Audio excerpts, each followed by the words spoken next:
Hi, everybody. Chris McDonald, Olivia, coming to you live this week from the Berry Patch in Ellerbe, just off the frontage road, as they used to say, off of the frontage road here on 220 North, headed back up toward the Greensboro area here in Ellerbe. I'm with Lee Berry, the owner. Lee's a good friend. We've interviewed him many times before for print media, but we've never got him exactly on the camera. So we're gonna get him today and get him squared away.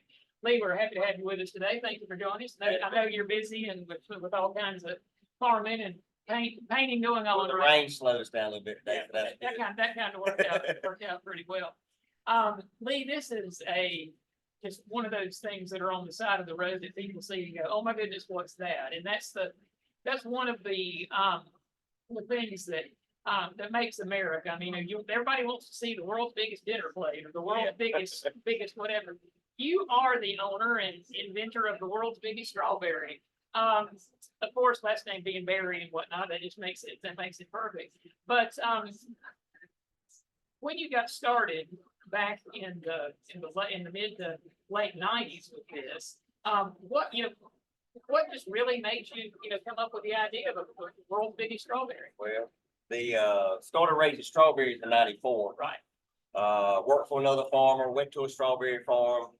Thought that was something I would enjoy doing. So in '95, planted, started selling berries on the side of the truck till 2002, and then we went into the retail business with the strawberry. Right. And I can't take credit for the mastermind behind the berry because Amy did. Oh wow. Okay. But was laying on the couch one Sunday afternoon and was talking about building everything. And I said, "Well, we just built a ice cream shop on the side of the produce stand." And she said, "No, it's got to be something unique."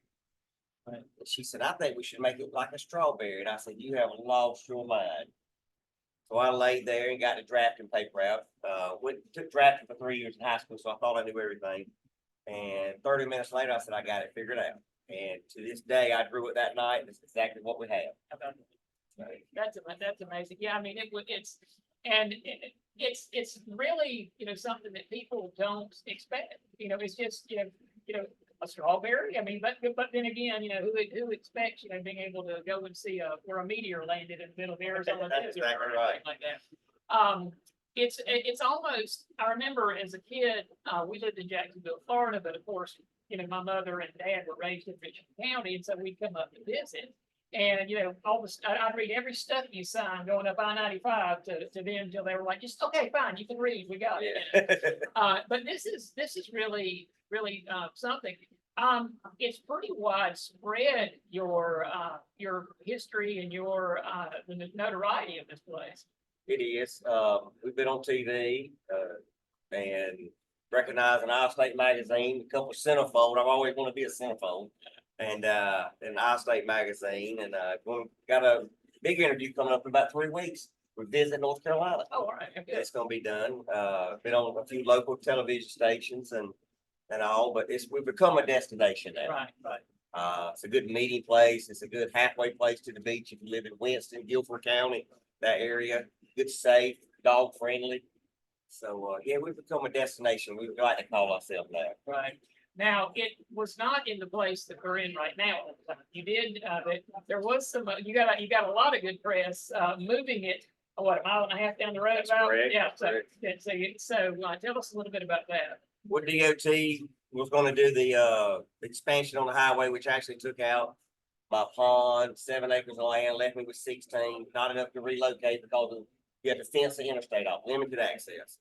I got a letter in June. I was thinking, well, maybe 2 or 3 years. No, November, they pulled the eminent domain on me, cut me a check, put it at the courthouse, and I got a lawyer from that point forward, and had to move.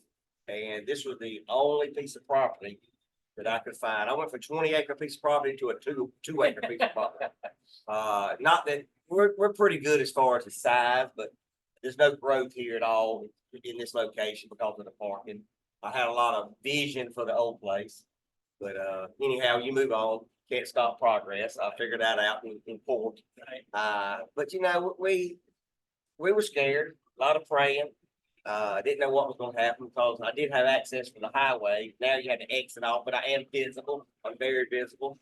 At the time, I paid $300,000 for 2 acres of land.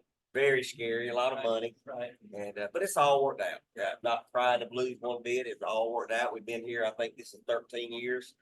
And, we're going in for season 14, 29 years raising strawberries now. Yeah.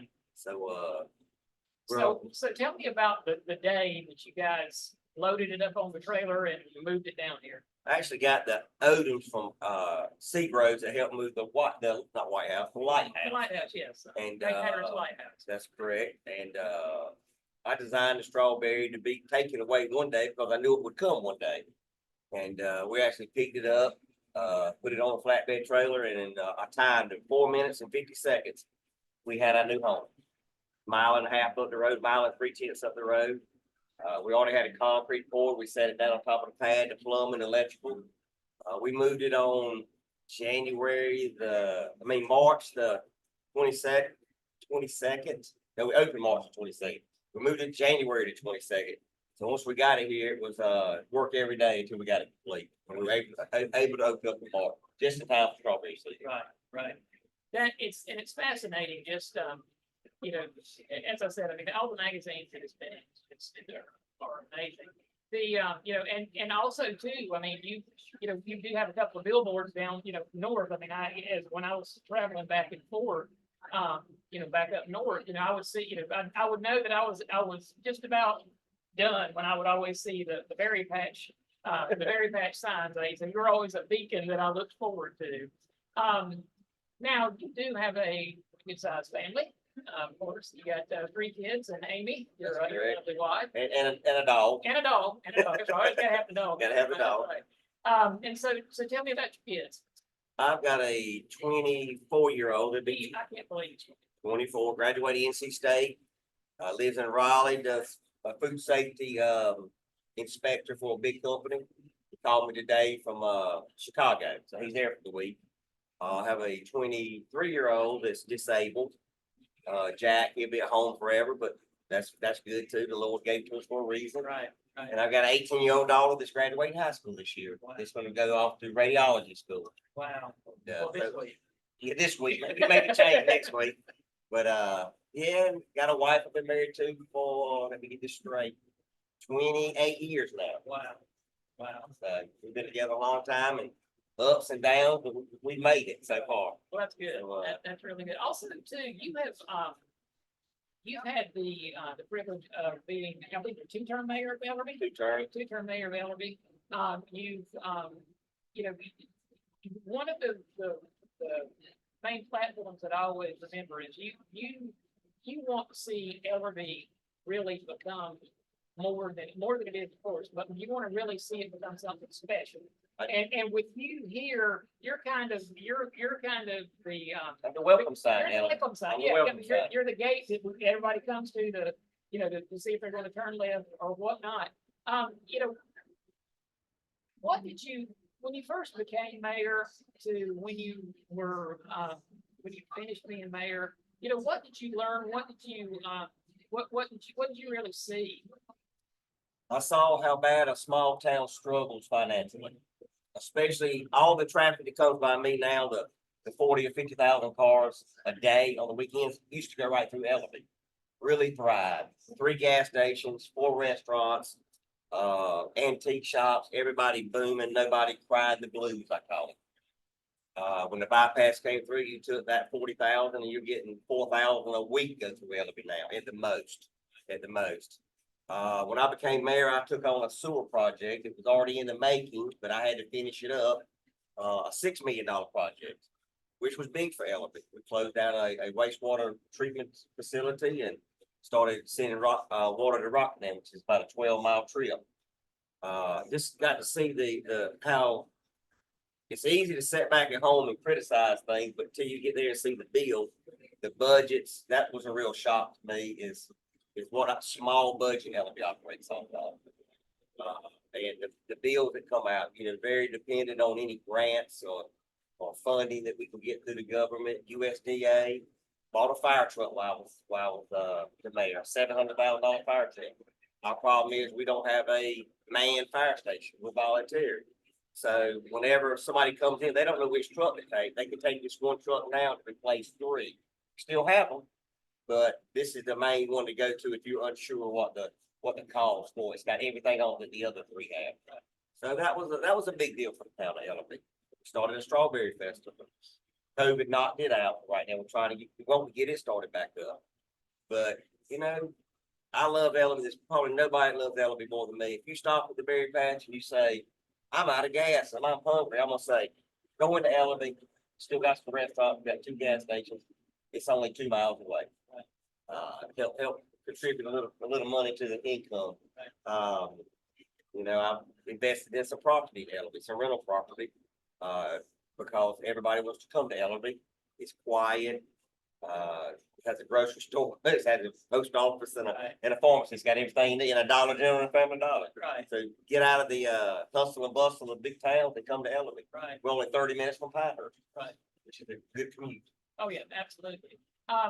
You know, it is, and, you know, I was fortunate enough during COVID, that I came down and stayed 3 months down here and stayed, you know, in Ellerbe with my mother and helped her out and whatnot.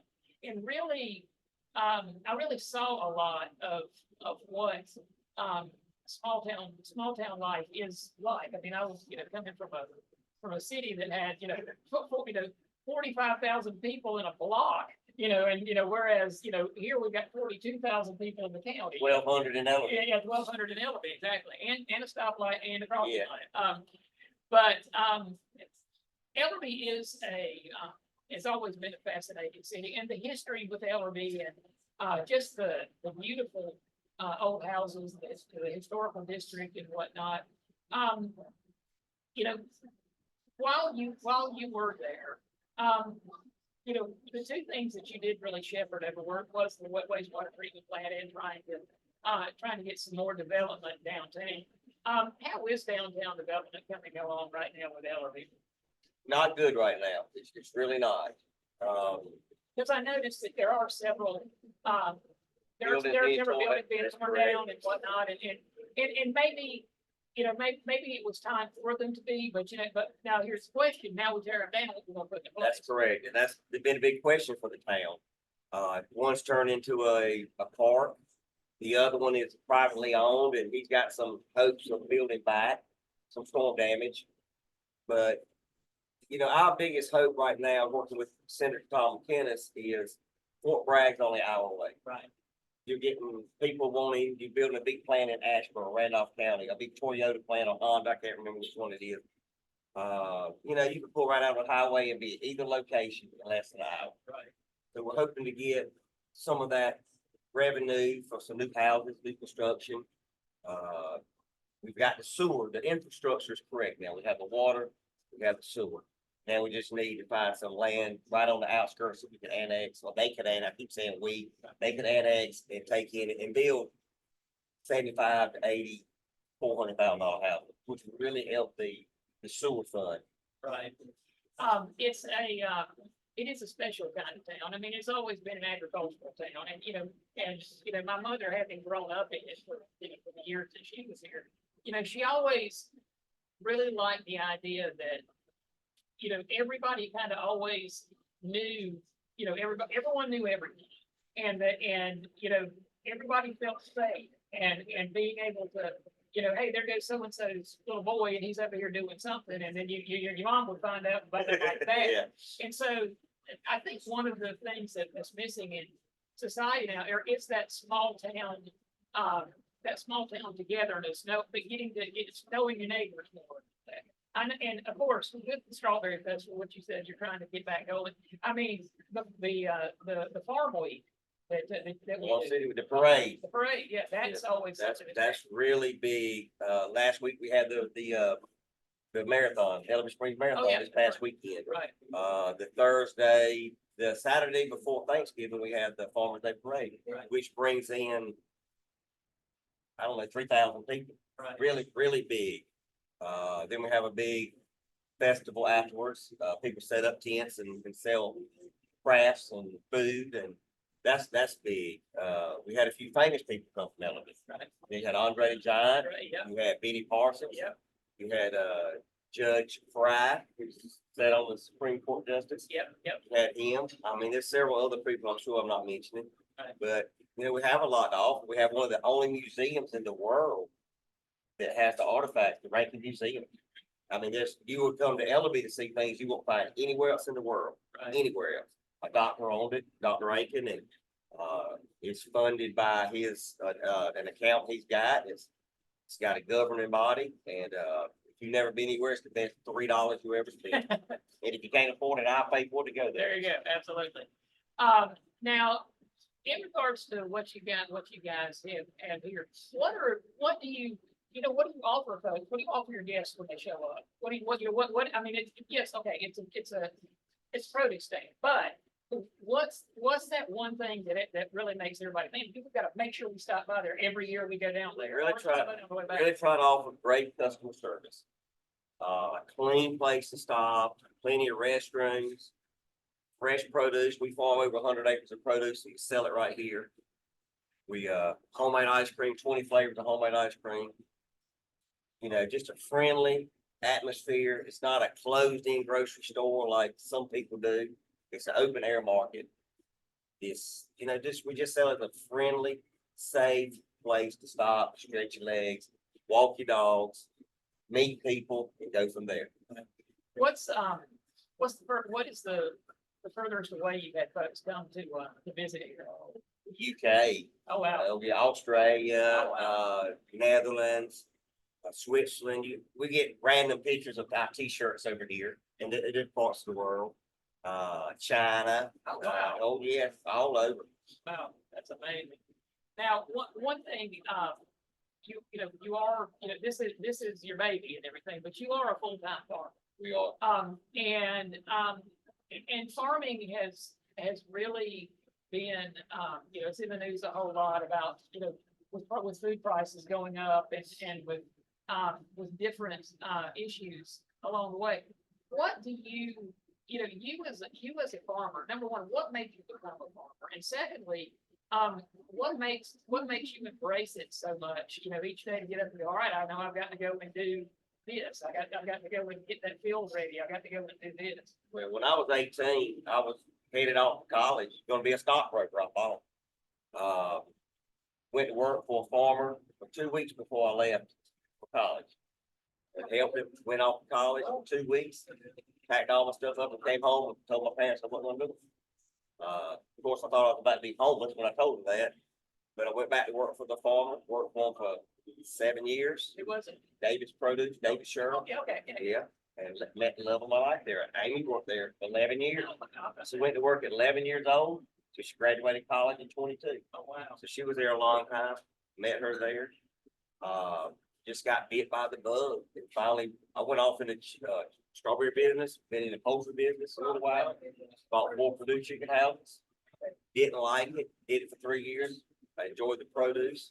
I enjoyed the rewards that you get to see grow every day. It's amazing to plant something and watch it grow. There's a lot of struggle, a lot of management now. The future, there's not many people do produce anymore. Everybody's doing cotton, corn, soybeans, commodity items. Right. The poultry, something that's Beast. yes, it's something that's stable. We're so weather affected. So is everybody else. We're more so than anybody else with the plant. Right. So, but I just love what I do. I don't know how much longer I'm gonna do it, but I love what I do right now. And how many acres do you oversee in your whole process? About 150 in produce. Right. And we're getting into a little bit of road cropping this year.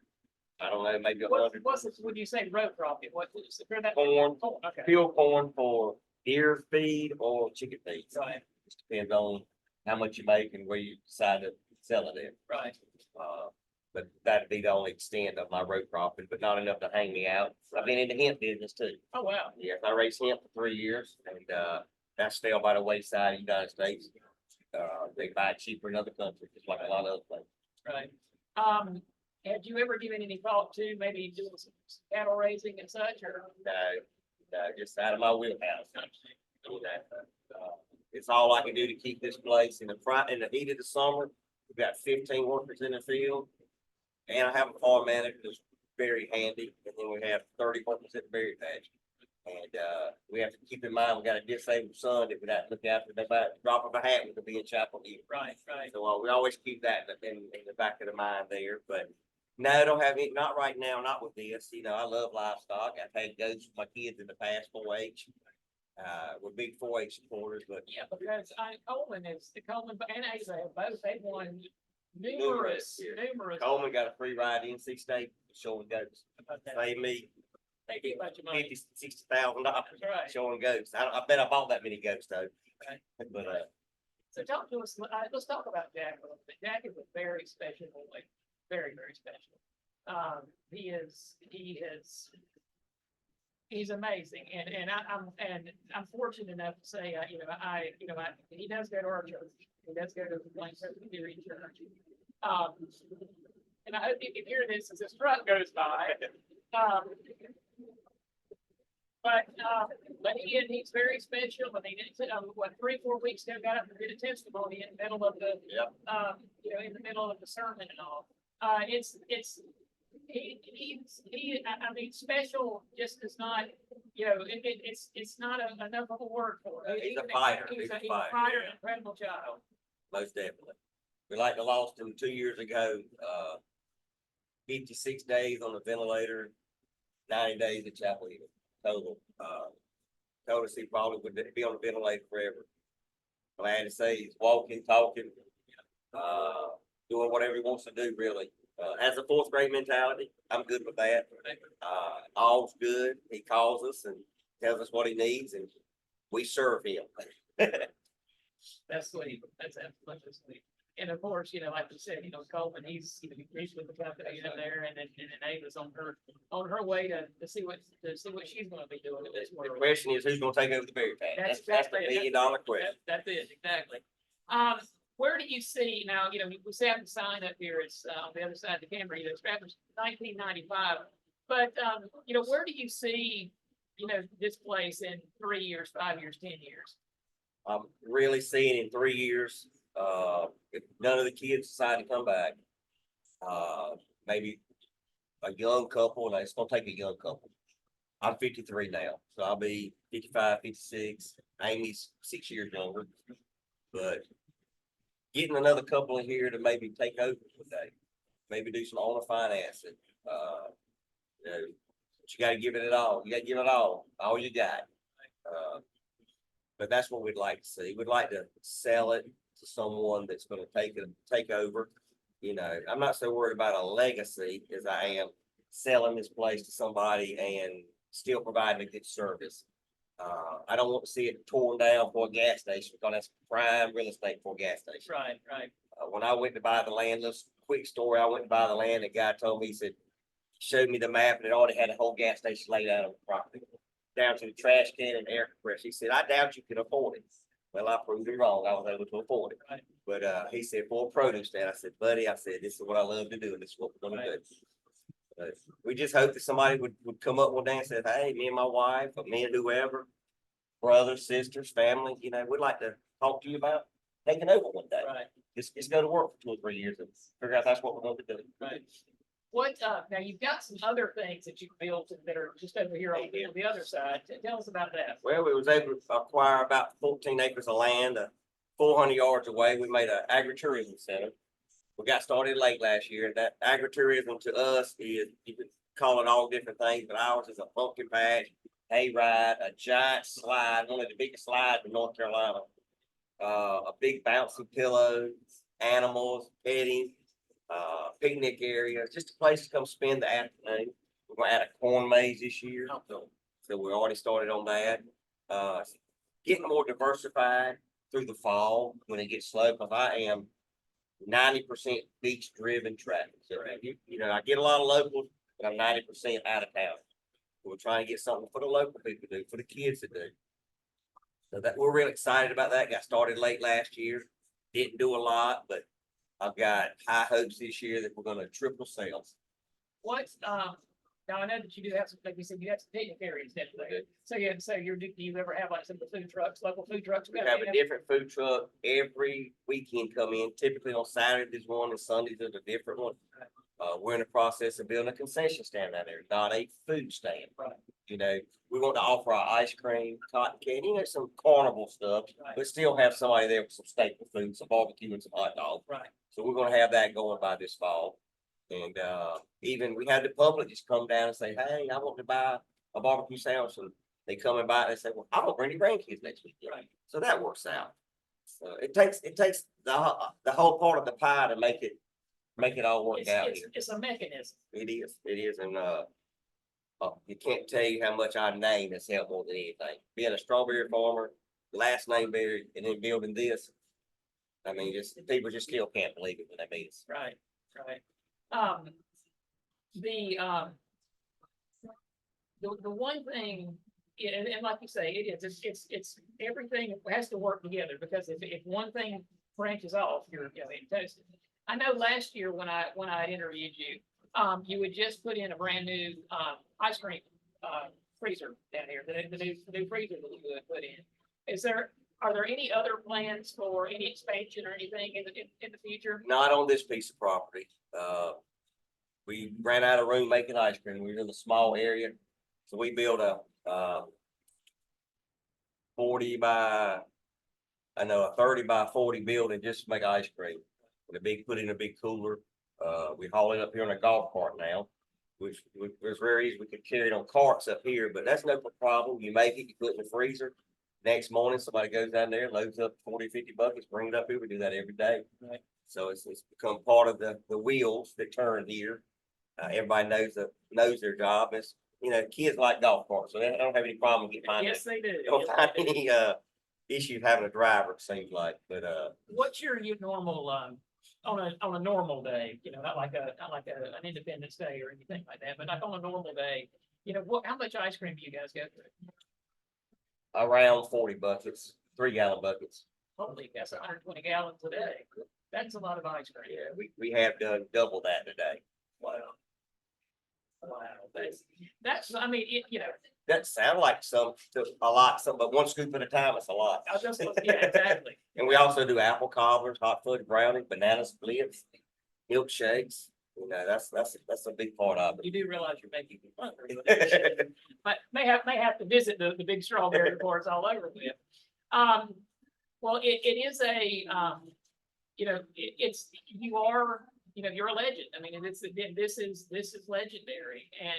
And, for somebody who wants to go and, I mean, you really you chased your dream and you have caught it, and you just keep improving on it. Just, in our last, few minutes that we have here, what do you, for somebody who has a dream and comes up with a crazy idea, so to speak, what advice would you give our audience? Don't stop, keep going after it. I want to add one thing. Yeah.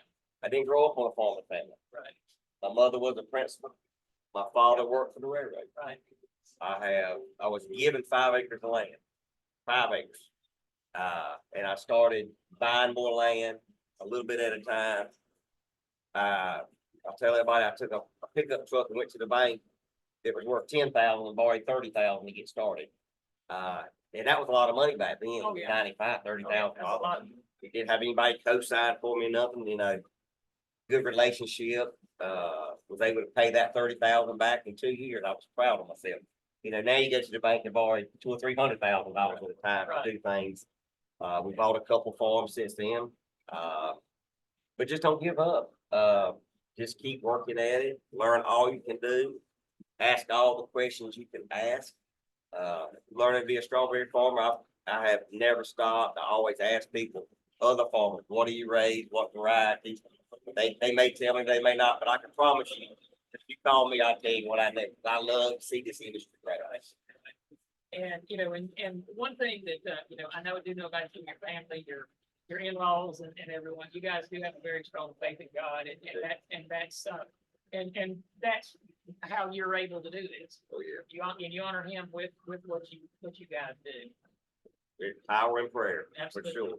Absolutely. I've been praying for rain for 6 months. He's been slow about answering, but he's answering today. Oh, He has answered. You got a pond you're trying to fill up. You got about how much? I got 7 inches yesterday to have a 4-acre pond full. We got 4 ponds and they're all full but one. So we're doing pretty good. Absolutely. Well, Lee, I thank you for sitting here with us. Oh, yeah, talking thank to you. us and everything, Thank you, Chris. absolutely. And, we will, we'll definitely, stop by as the summer goes on, as it gets hot outside, we'll definitely have to hit up with the ice cream. And anybody wants to work 365 days a year, you and your spouse, y'all come see us. That's right, that's right. Well, guys, that's it for this week. Next week, don't know yet. We have probably have some good folks with us again. And again, we thank Lee and his folks from here at the Berry Patch. And we will see you again next time. So have a good afternoon. Thank you, Chris. That's pretty quick. That's 3 minutes, wasn't it?